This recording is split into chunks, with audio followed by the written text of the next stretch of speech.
I had the pleasure of growing up here and viewing the lake and the mountains every day. Georgia Supreme Court Justice Robert Benham grew up at George Washington Carver State Park along Lake Allatoona. Well, most people saw it as a refuge.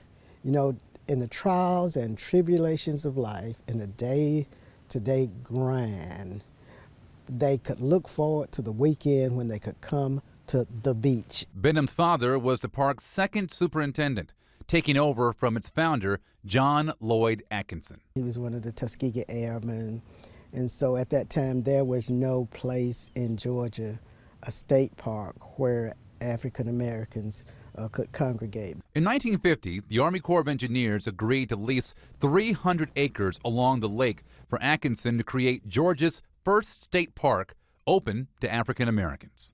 Martin Luther King, his dad, their church always came up here. For years, Lake Allatoona's Red Top Mountain remained off limits. When the litigation started to desegregate the state parks, unfortunately, the State Patrol was stationed at the entry of this park to turn people away who were not people of color. State budget cuts later landed the park in the hands of Bartow County, and it was renamed simply Carver Park. People didn't recognize the name as it was now.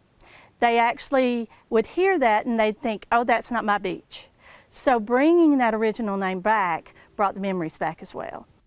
Sherry Henshaw is helping lead a county effort to uncover the park's past and showcase it by restoring the original name, renovating the event space, and adding historical signage. Uncovering history is a huge aspect of tourism. It's one of the key points of tourism in Georgia, and especially in the historic high country region. I think it is really a jewel in this state and in the Southeast that we have so many natural resources here.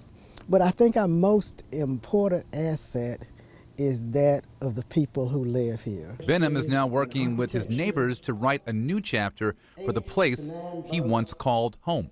If we work on the things we have in common, the things which separate us will become less significant. And I think the beach has played a major role in looking at those kinds of things.